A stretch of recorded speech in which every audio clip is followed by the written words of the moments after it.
তো প্রায় সব জায়গায় গিয়েছি এবং সব জায়গা থেকেই শুনতে পাচ্ছি যে বিচারটা অনেক ধীর গতিতে চলছে এবং কিছু কিছু জায়গায় খুবই ভয়াবহ অবস্থা, যে চার্জশিট দিয়ে দেওয়া হচ্ছে পরিবারকে না জানায়, যাকে গ্রেপ্তার করার কথা তিনি ঘুরে বেড়াচ্ছেন।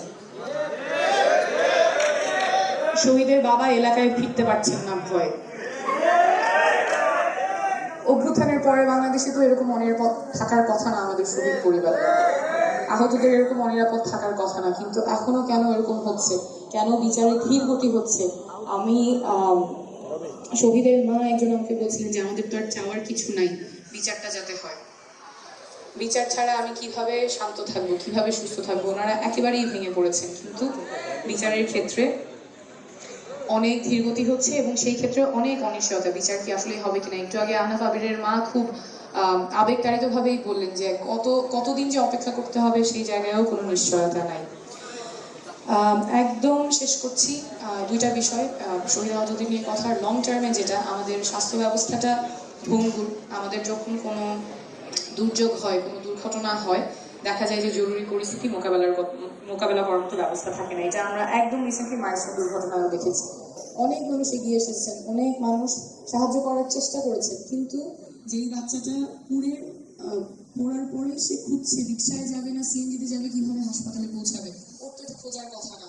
একটা সিস্টেম থাকার কথা যেখানে হাই লেভেল মেডিকেল টিম সেখানে গিয়ে ওকে পাঠাবে যে কোন হাসপাতালে সে যাবে এবং হাসপাতালে পৌঁছানোর আগেই তার চিকিৎসা শুরু হয়ে যাবে। এই ব্যবস্থাটা আমাদের বাংলাদেশে করতে হবে, যাতে জরুরি চিকিৎসার জন্য হাসপাতাল পর্যন্ত পৌঁছাতে না হয়, হাসপাতালের আগেই যার জরুরি চিকিৎসা প্রয়োজন সেই জরুরি চিকিৎসা যাতে নিশ্চিত হয়। একদম শেষ কথা, আপনারা এখানে বেশিরভাগই তরুণরাই রাজপথে নেমেছে, রক্ত দিয়েছে, কিন্তু এখন আমরা খুব একটা টেন্ডেন্সি দেখতে পাচ্ছি তরুণদেরকে ছোট করার, ডিমিন করার, যে তরুণরা কি বুঝে, ছোটরা কি বুঝে।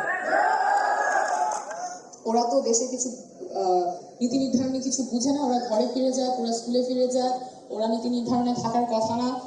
কিন্তু রক্ত দেওয়ার সময়, রাজপথে দেওয়ার সময় তরুণরা সামনে থাকবে, নারীরা সামনে থাকবে, কিন্তু যখন মতামত দেওয়া লাগবে, পলিসি মেকিং এ নেওয়া লাগবে, তখন আর তরুণদের প্রয়োজন নাই।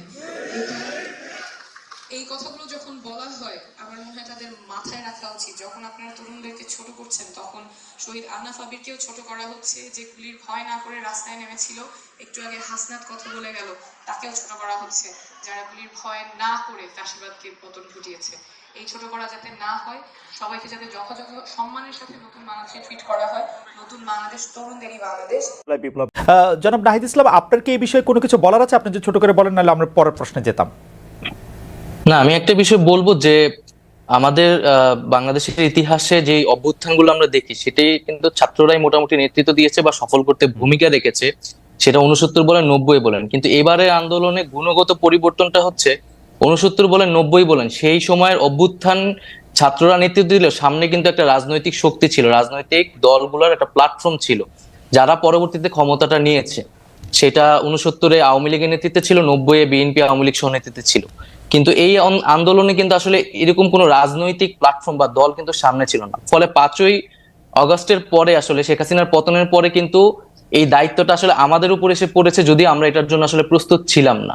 জনাব ইসলাম, আপনাকে কি একটা কথা বলতে পারি যে একথা ঠিক, আপনার আন্দোলনের শেষ পর্যায়ে বা আন্দোলনের যেখানে নেতৃত্বের মাধ্যমে বা শেষ পর্যায়ে যেখান থেকে আসলে শেখ হাসিনাকে চলে যেতে হয়েছে, পালাতে হয়েছে বা এই সরকারকে ক্ষমতা ত্যাগ করতে হয়েছে, সেখানে আপনাদের ত্যাগটাই সবচেয়ে বড় ছিল, যেটিকে আসলে খুব ভালোভাবে এক বাক্যে বলা যায় যে একটাকে মারি একটাই মরে, আর কেউ নড়ে না সেখান থেকে। সেই জায়গায় আপনারা চলে গিয়েছিলেন। কিন্তু আপনারা কি মনে করেন না যে এই আন্দোলনটা আসলে জুলাই থেকে, জুন থেকে, কোটা থেকে আসলে শুরু হয় নাই? বিএনপির নেতাকর্মীরা বা জামায়াতের নেতাকর্মী বা বিরোধী দলের নেতাকর্মীরা, এমনকি বাম দলের নেতাকর্মীরা এই 15 বছর ধরে লাগাতার সংগ্রামের মধ্যে, আমি জানি না এনিবার বিরুদ্ধে কয়টি মামলা আছে, আমার কাছে মনে হয় সম্মিলিত মামলা, অবশ্যই সেই ত্যাগটার কথা কি আপনারা আসলে স্বীকার করছেন? এখন তো মনে হচ্ছে যে মানে ব্যাপারটা হলো যে আমাদের এই পুরো আন্দোলন সংগ্রাম শুধু জুলাই মাস থেকেই শুরু হয়েছে, এরকম মনে হচ্ছে। ডক্টর ইউনূস বলছেন ছাত্ররা আমাকে ক্ষমতায় বসিয়েছেন, ওরা যা এটা বলবে সেটাই বলবে হবে। এটা কি আপনারা আসলে ব্যাপারটা কিভাবে দেখেন নাহিদ? না, অবশ্যই এটা তো বিগত 16 বছর, আমরা আরো বলি 111 থেকে যেই আমাদের বিরাজনীতিকরণ শুরু হয়েছে, সেই সময় থেকে কিন্তু আমাদের এই রাজনৈতিক সংগ্রামটা, এবং আমাদের বিরোধী দলীয় নেতাকর্মীরা যেই আত্মত্যাগ করেছে, নির্যাতিত হয়েছে এবং নির্যাতিত হওয়ার পরেও তারা বারবার মাঠে নেমেছে তারা নামার কারণে কিন্তু একটা রাজনৈতিক পরিবেশ আমরা পেয়েছি, কথা বলার মিনিমাম পরিবেশ কিন্তু আমরা পেয়েছি, যে Right. জায়গায় আমরা নেমে কথা বলতে পেরেছি। এবং এই অভ্যুত্থানেও আমরা সকল রাজনৈতিক দলের সেই ভূমিকাকে স্বীকার করি, এবং তারা ভ্যানগার্ডের মতো ছিল, গুলির সামনে ছিল। এবং ব্যক্তিগতভাবে বললেও কিন্তু ছাত্রদল বলেন বা শিবির বলেন বা বামপন্থী সংগঠন, প্রত্যেকেই আমাদেরকে নানাভাবে সহযোগিতা করেছে, ব্যক্তিগতভাবে আমাদের জীবন রক্ষার্থেও হ্যাঁ, এই প্রশ্নে কেউ কেউ কইতেছে যে আপনাদেরকে ডিজিএফআই এনএসআই সরকার এরকম টাকা দিচ্ছে, আপনাদের দিয়ে একটা দর করতেছে, বলেন এবার। আচ্ছা খালেদ ভাই, আমি একটা কথা বলি। যেমন আমি ব্যক্তিগতভাবে লাস্ট 15 দিন ধরে একটা প্রাডু চড়তেছি। প্রাডু গাড়িটার দাম হচ্ছে 1,80,00,000 টাকা।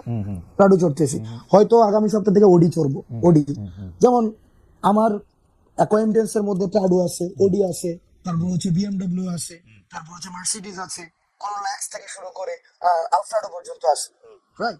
এখন আপনার কি মনে হয় না যে হাসনাত আব্দুল্লাহ একটা আন্দোলন করেছে? যেমন খালেদ ভাই, আপনার গাড়িটা কি, মানে আপনি কি মডেলের গাড়ি এখন ব্যবহার করেন? এখন নিউ ইয়র্কে গাড়ি নাই, মানে নিউ ইয়র্কে গাড়ি নাই, মানে গাড়ি তো ছিল, কি গাড়ি আছে আপনার? আমার জার্মানিতে ভক্সওয়াগন ছিল, ওরা ফক্সওয়াগন বলে। আচ্ছা, ভক্সওয়াগন বা ফক্সওয়াগন হোয়াটএভার। আপনার কি মনে হয় না বাংলাদেশে এরকম হাসনাত আব্দুল্লাহ অন্তত 100টা খালেদ ভাই আছে যে তাকে গাড়ি দিতে পারে? হ্যাঁ, না না না, এগুলি নিয়ে কিন্তু আমার কোনো আপত্তি নাই, কিন্তু আসতেছি ভাই। ঠিক একইভাবে এই 100টা খালেদ মহিউদ্দিন ভাই বাংলাদেশে এরকম ফক্সওয়াগনের মালিক যেমন আছে, তারাই চায়, এই শুভাকাঙ্ক্ষীরাই চায় যে তাদের একটা প্রোগ্রাম হবে। ভাই আমরা একটা প্রোগ্রাম আয়োজন করতেছি, আপনারা আসেন, সেখানে মানুষের সাথে আপনারা কথা বলেন। মানুষের আপনাদের প্রতি অনেক ধরনের হচ্ছে নেতিবাচক ধারণা রয়েছে, তাদের অনেক জিজ্ঞাসা রয়েছে, তারা অনেক কিছু জানতে চায়, অনেক কিছু বলতে চায়। আমরা সেই জিনিসটা তাদের আয়োজনে গিয়েছি। 100 খালেদ মহিউদ্দিন সেই কাজগুলো করে। 100 খালেদ মহিউদ্দিন বাংলাদেশে 100-1000 খালেদ মহিউদ্দিন না না, আমার 50 লক্ষ খালেদ মহিউদ্দিন আছে, অসুবিধা নাই। কিন্তু আমার কাছে মনে হয় যে এই যে আপনাকে প্রাডো চড়তেন, এখন প্রাডো চড়তেছেন, ওডি চড়তেছেন, মার্সিডিজ চড়বেন, বিএমডব্লিউ চড়বেন, সেগুলো ঠিক আছে, কিন্তু আপনার সাথে কি এদেরই বেশি বন্ধুত্ব হইতেছে রিক্সাওয়ালা বা টয়োটাওয়ালাদের সাথে? আমার রিক্সাওয়ালাদের সাথে সম্পর্ক আছে, আমার না মানে প্রাডো, ওডি, মার্সিডিজ, বিএমডব্লিউ যাদের আছে তারা কি হাসান আব্দুল্লাহর কাছে বেশি কাছে যেতে পারতেছে যে আমার কথাটা আপনি বেশি শুনেন? আমি এই যে প্রাডুটা নিয়ে হচ্ছে রিক্সাওয়ালাদের কাছে যাচ্ছি, প্রান্তিক জনপদের কাছে যাচ্ছি, মানে প্রাডুটা নিয়ে যাইতেছি, প্রাডোটা নিয়ে যাইতেছি। এই প্রাডোটা কি আপনি একটা স্টেটমেন্ট হিসেবে ব্যবহার করতেছেন যে দেখো আমার কাছে একটা প্রাডো আছে, কারণ আপনি ইচ্ছা করলে একটা টয়োটাওয়ালারও নিয়ে যেতে পারতেন, তাই না? আমার এটা বুঝাইতে চাইতেছি যে I have access to everything. আমার হচ্ছে you have access to everything, really? Corolla X থেকে শুরু করে, যেমন মিডিয়া একটা অ্যাসাসিনেশন কি হইতেছে, যেমন আমি গতকাল একটা হচ্ছে আপনাকে অ্যাসাসিনেশন ইজ লাইক না না, ক্যারেক্টার অ্যাসাসিনেশন কিভাবে হয় খালেদ ভাই দেখেন, আপনাকে জাস্ট একটা এক্সাম্পল দিই। গত পরশুদিন একটা নিউজ হইছে এবং প্রথিতযশা বিভিন্ন মিডিয়া নিউজ করছে, হাসনাত এবং সার্জিসের বাসায় 200 কোটি টাকা এবং 100 কোটি টাকা পাওয়া গিয়েছে। প্রতিদিন মিডিয়া বলতে আমি তো পড়ি নাই, কোনটা এটা মিডিয়া? কালের কণ্ঠের মধ্যে তো আসছে, কালের কণ্ঠ হচ্ছে অনলাইন ইয়াতে, এবং নিচে করে কালের কণ্ঠ, এবং নিচে ছোট করে লেখা আছে বিস্তারিত কমেন্টে, এবং বিস্তারিত কমেন্টে একটা লিংক দেওয়া আছে। লিংকের পুরাটা পড়ার পরে যে এটা হচ্ছে একটা মিথ্যা তথ্য। এই যে দেখেন, এই যে হাসনাত প্রাডু চোরে, হাসনাতে হচ্ছে একটা এক্স করোলা আছে, হাসনাত তো ভাই না খায় ছিল। এই যেই খবর আবার নিচে দিয়ে মিথ্যা লেখা দেয়, এটাতে আমরা আলোচনা করে সময় নষ্ট না করি।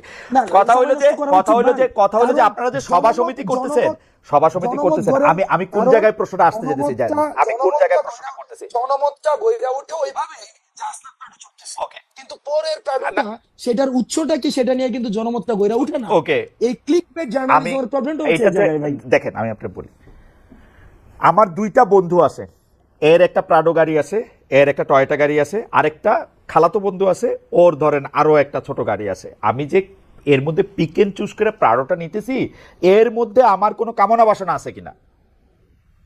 না, আমার মধ্যে যেটা কমফোর্ট ফিল করতেছি আমি সেটা নিয়ে যেতেছি। কিছু এমনও তো ওভারও তো চড়তে হয় মাঝে মাঝে। আচ্ছা, মানে যেটাতে আপনি কমফোর্ট ফিল করতেছেন, আপনি ইউ আর কমফোর্টেবল, মানে এইটাতে এইটা আমি কেন জিজ্ঞেস করছি, আমি বলি তারা কিছু এই বন্ধু, আমরা আপনি ইংরেজি সাহিত্যের ছাত্র, আপনি কিন্তু বারবার মানে ইংরেজি সাহিত্যের কথা বলতে হয়। আপনি কি কখনো দেখছেন যে কেউ কোনো বন্ধুত্বের বিনিময়ে কিছু আশা না করে? যারা আপনার সাথে এই বন্ধুত্বটা এখন করতেছে তারা আপনার থেকে কিছু আশা করতেছে না? না ভাই, বন্ধুত্ব না তো। আপনার ওই যে হাসিনার বিরুদ্ধে যারা আন্দোলনে আসছিল, মানুষ তো টাকা নিয়ে রাস্তায় আসছিল। এই টাকা কোন দিনের জন্য? এই টাকা হচ্ছে মানুষের জন্য। যদি দেশে পোলাপাইন না থাকে আমি এই টাকা দিয়ে কি করবো? এই ভিডিও গুলো তো আছে, ওই মানুষগুলো এখনো আছে, যারা চায় না কোনোভাবে আর বাংলাদেশটা কোলাপস করুক, বাংলাদেশের মানুষ আশাহত হোক, এই ধরনের প্রচুর মানুষ আছে ভাই, প্রচুর মানুষ আছে টাকা আপনারা যারা এই কাজটা আচ্ছা ঠিক আছে আমি এটা বুঝতে পারছি। সুতরাং টাকা আপনারা কোনো ওই যে পলিটিক্যাল পার্টিগুলি যেমন করে চান্দা নেয়, একটা রসিদ দেয় বা দেয় না, তারপর টাকা নিয়ে এরকম থাকে, তা আপনারাও যখন এই ব্যয়টা এগুলির জন্য টাকা নিতেছেন, এগুলি কোনো রসিদ টসিদ থাকতেছে না, এটা জাস্ট মুখে মুখে কথায় এই 50,000 টাকা দিল, এই রাস্তা দ্বারা 20,000 টাকা দিল, ব্যাপারটা কি এরকম? আচ্ছা একটা প্রোগ্রাম আমরা কেমনে আয়োজন করি, হ্যাঁ, বলেন তো, একদম বলেন তো। সহজ কথা, এখানে বলেন তো, আমরা তর্কের খাতিরে ধরে নেই, এই প্রোগ্রামটাতে 1 লাখ টাকা ব্যয় হবে। এবার আপনি আমার ব্রেকআপটা দেখান। এবার আসেন প্রোগ্রামটা আয়োজন করে কিভাবে। একটা বিষয় প্রথমে মাথায় রাখতে হবে, বৈষম্যবিরোধী ছাত্র আন্দোলন রাজনৈতিক বললাম, আমি শুরুতে বলছি সবার অংশগ্রহণ করেছে। এবার ধরেন খালেদ মহিউদ্দিন ভাই চাইতেছে তার এলাকায় মানুষ কথা বলতে চায়, তার এলাকায় যারা আন্দোলন করেছে তারা আমাদের সাথে কথা বলতে চায়, তারা আমাদের বিষয়ে কিছু কিছু বিষয়ে তারা ক্ষুব্ধ, তারা আমাদের বিষয়ে তারা কিছু ইস্যু আছে, এবং একই সাথে তারা কিছু আশা আকাঙ্ক্ষার কথা বলতে চায়। আমরা সেখানে যাই, খালেদ মহিউদ্দিন কি করে সেই প্রোগ্রামের আয়োজন করে, সেই প্রোগ্রামে এলাকার মানুষ থাকে, যারা আন্দোলন অংশীজন ছিল তারা থাকে, তারা নিজস্ব ফান্ডিং এ সেই কাজটা করে।